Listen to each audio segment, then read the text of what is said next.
Space, the final frontier. These are the voyages of the Blunderdome satellite. Its second season mission? To explore strange new rounds, to seek out new costumes and new customizations, to boldly fall where no bean has fallen before.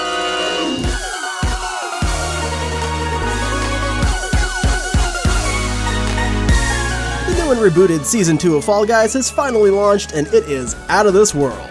With an interstellar lineup of rounds and cosmetics, this season's got fans over the moon. This is Every Round Ranked, Satellite Scramble Edition. Before we unveil the tier list, let's take a bit of time to reflect on the launch of Fall Guys free-to-play and the shows and changes that have happened in the past 2 months. Feel free to jump ahead to this timestamp if you're eager to skip right to the liftoff. First, I want to give a shout out to the excellent shows and variants we saw last season, specifically the Sonic event and the Big Yeetus show. We suspected to see a blowout of Sonic costumes after the success of the Sonic and Knuckles suits in Legacy Season 2, but they really went above and beyond, not only with the expanded roster of Sonic costumes, but with an entire standalone round that looked even better than most stages we've gotten. I personally get a huge kick out of these high-score style single-stage shows because they're easy to hop into and the events only require perseverance to complete. Simply practicing the stage and playing often would guarantee that any player could pick up the event-exclusive shoes, and I had a great time exploring the faithfully themed map and zipping around like Sonic with everyone. Similarly, the Yeetus clan trials had really accessible rewards and even a unique ski-fall style finale that would allow for multiple players to qualify for crown shards at the end. I've complained in the past that these events can be a bit too easy to complete all in one sitting, but for shows like these and Blast Ball trials, I had fun playing even after earning every reward because the gimmicks were so fresh and fun. I've always been a Yeetus fan, and these variants were some of my all-time favorites for just playing recklessly and getting insane launches. Even if there was a more efficient way to qualify, I would go out of my way to get hit by as many hammers as possible and was just having a blast. These kinds of events were super encouraging to me, that the game was getting a healthy amount of support and plenty of updates to keep the game enticing, even between seasons. My biggest worry after my time with Season 1 and the move to free-to-play was the Kudo economy. I had already accepted, for the most part, that crowns aren't really worth grinding for anymore, but the hard cap on kudos per day for the common store items still rubs me the wrong way. I was already a supporter of DLC packs in the past, so keep your showbucks and premium cosmetics, but let the players you reeled in with free-to-play actually feel like they can earn and collect stuff. That was like half the fun of the original game. Thankfully, we've seen the team offer free kudos in the store for a limited time, increase some of the rewards and frequency events that earn kudos, and even recently bundled a decent amount of kudos in the PlayStation Plus bundle. I still believe they should reintroduce kudos earned after every show. It's kind of insane that they don't, considering you can't even buy them with real money anymore anyway. It makes the common items feel harder to get than the premium and event exclusive stuff, and that just ain't right.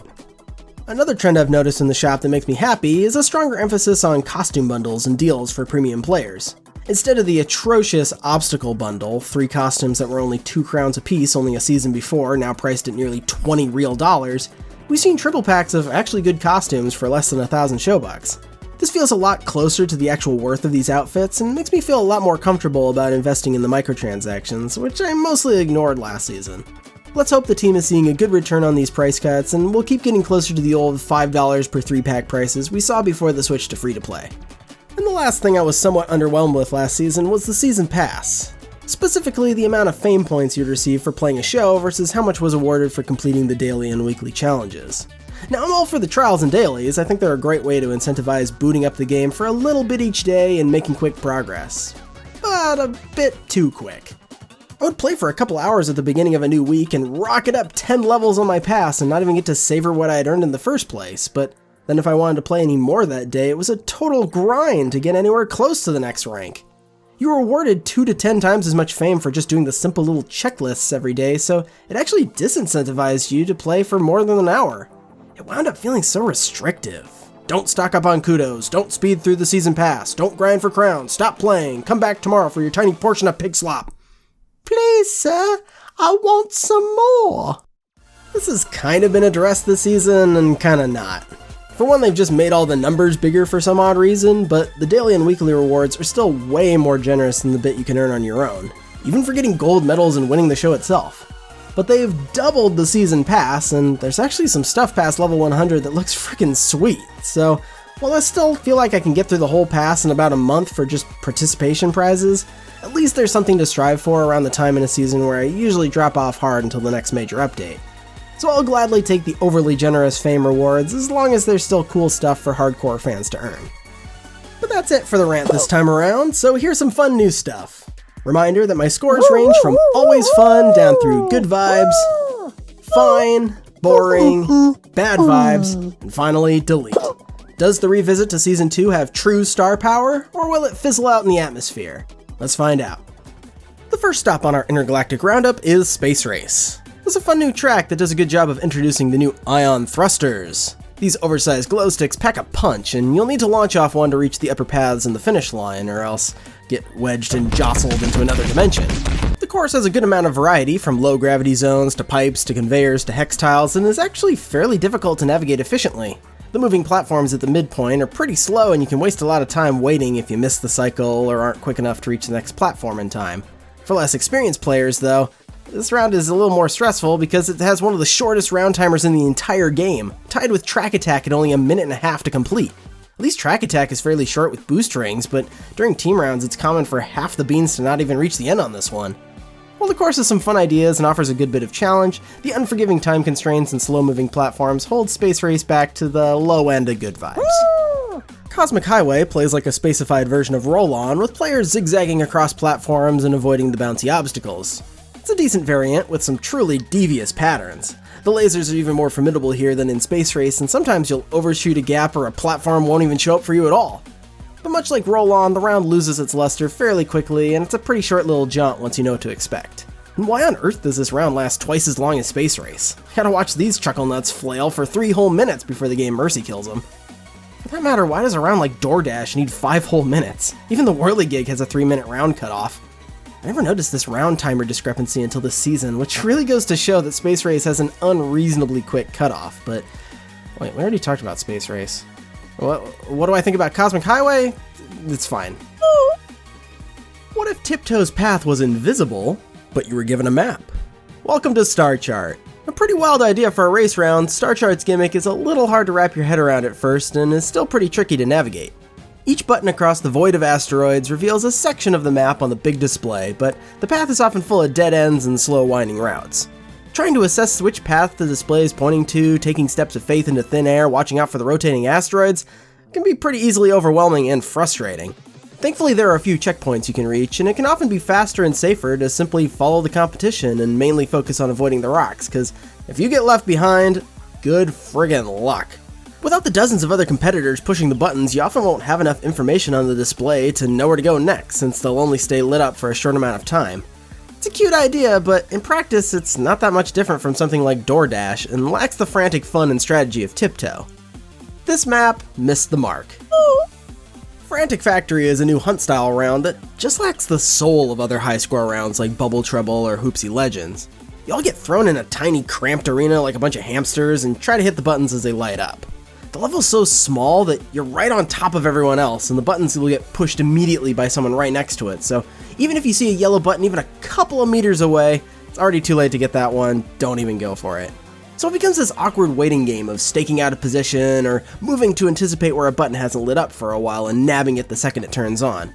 It can lead to some interesting mind games, but the stage is so annoying to navigate with bounce pads right under platforms, huge open spaces with nothing in them, and slow-moving conveyors that are a pain to wait for. It takes more effort than it should to get back to the upper levels, and some spots are just way better than others, kinda like airtime. It could be a fun round to have a giant free-for-all version of Button Bashers, but Factory is severely hamstrung by the wonky level design. It doesn't help that the arena feels pretty bland with only a couple of obstacle types, which is what makes Bubble Trouble so much fun to play. But at the end of the day, even a bad hunt round is still a fine time. If you thought Hoverboard Heroes was a tough round to survive, Hyperdrive Heroes will have already left you in the dust.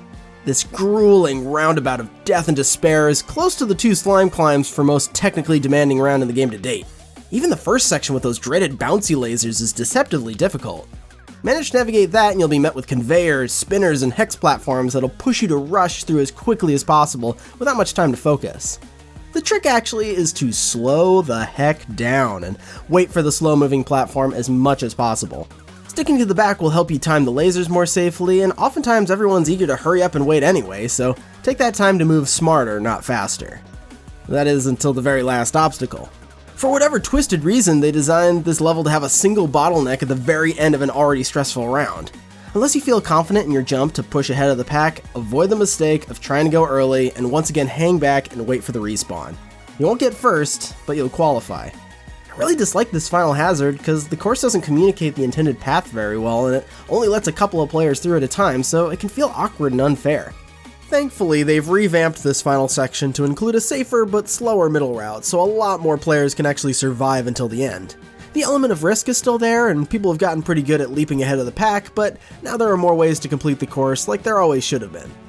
But compared to the triumphant and fun-flying finish in Hoverboard Heroes, this ending still feels a little underwhelming, so I can't give it higher than middle of the pack. Rounds of Pixel Painters can either feel insanely satisfying as teammates come together in perfect sync, or like a truly impossible nightmare of toddlers running amok and smashing your prized LEGO pirate ship that you spent hours constructing. While you won't be guaranteed to have a well-coordinated team to expertly divide and conquer the work, hopefully as time passes people will understand what you're even supposed to be doing in this round and refrain from pushing every button on the elevator to look at all the pretty lights. What you're supposed to do for the uninitiated is match the pattern on the display above your team's section. I find it very gratifying to physically walk over the buttons and light up the shape as quickly as possible, and it's even more fun to see your little teammates figuring it out too in real time. I bet it's way less fun, but honestly, sometimes the best thing you can do to ensure your team's success is just sit back on the sidelines and be a cheerleader for your better players and let them solve the puzzle uninterrupted. Either way, I find this round extremely adorable, and there's a great variety of different patterns that I still haven't mastered. Just remember to stay calm and be patient with those toddler beans, and you might just teach them a thing or two about working together. Or just go gather up your Lego pieces for the next 3 minutes before the round ends. You know I'm crazy about new finales, and the team-specific finale is a real treat. I'm already a fan of Tiptoe, so I was elated when I learned about Tiptoe Finale. While it's not as chaotic and silly as traditional Tiptoe, this round emphasizes the cooperative spirit more so than any other round, and completely flips the whole ideology of Tiptoe on its head. Instead of the apprehensive, selfish original strategy, the finale is about being bold and self-sacrificial for the good of the team. It's a beautiful thing to see your allies throwing themselves on the board with reckless abandon, each one forging the way for the next to get a little further than the last. Just about brings a tear to my eye. It ends up coming down to a complete crapshoot, but I usually feel proud of my team's effort when we all contribute, and it makes it all the sweeter when we come out the other side together. When most finales, even during squad shows, feels like one MVP coming out on top, it's refreshing to get to share that glory with everyone. And that's the very definition of good vibes. Woo! Now say it with me, dear viewers. I love a good Hex variant! I'm a broken record at this point, but until I'm proven wrong, Hexagon is just a really good mold to make an elimination final out of. Hexaterrestrial, besides being a magnificent pun, is a pretty bare-bones take on the formula. It can feel quite similar to Thin Ice with its close corners arena and aggressive outmaneuvering playstyle. The Blast Ball variant can be extremely deadly right out the gate, and the unpredictability of the respawning floor can make planning your route even more taxing. With the enclosing walls limiting your vision and needing to be vigilant about where your opponents are running at all times, this Hex variant is maybe the most intense version we've seen so far, despite how basic it appears. I end up feeling somewhat conflicted. On the one hand, the mind games and emphasis on good awareness is there that makes Hexagon so great in the first place, but it lacks some of the complexity of the original, and even Thin Ice. This one's just about running around and maybe doing the baby jump strat near the end, but there's the least amount of counterplay and strategy you can employ here. If you got good at being able to anticipate when the floor would reappear, you could use that to your advantage, but much like Hexaring, it's more of a straight survival round with some light interaction with your opponents. I do like the risk-reward of the Blast Ball inclusions, which are at their most devastating here, but I'd like to see the devs push the concept a little further to really differentiate Hexaterrestrial. Until then, the round's still just good vibes. Woo! And it wouldn't be a new season without some new shows, and I was mostly pleased with the Hatsune Miku show we just got. While the new variants weren't nearly as impactful as the Blast Balls or Yeetuses, there were some real standouts, for better or worse. The biggest facelift was none other than Hoverboard Heroes. Trying not to get outshined by its new sibling, Hoverboard is now riddled with hex platforms and ion thrusters. The side paths feel like the only real way to keep up with the hoverboard now that the middle tower only has slow-moving platforms. The core experience is barely affected, but still feels fairer than its bigger counterpart. Oopsie Daisy, Tail Tag, and Basketball all have canopies of hex platforms that offer some neat potential for area control and being a little sneaky stinker. These felt the most impactful since they added new space to explore and route your paths, but others weren't so welcome. Leading Light now features a low gravity well inside of it, which is a great concept that can make it easier to leap over walls and stay within the scoring zone, but the two filter effects do not play well together and makes it nearly impossible to see where you're going through the big blue opaque wall of light. Good idea, bad execution. Fruit Shoot finally has a risky reason to use the center path that makes for some really intense platforming. The rest of the rounds are like, oh, what if there's a bunch of random pipes or hex platforms vomited all over the place? Low gravity wells are also the laziest inclusion to any round variant, so bummed to see them used so frequently. The last new trend is adding hex platforms around survival rounds like Jump Club and Stomping Ground. These can feel a little too strong as you can completely ignore the central thread if you time your jumps well, but you run the risk of getting targeted by good players, so I generally like the addition. It can make for some really deadly rounds of Stomping Ground if only a few players utilize the hexes.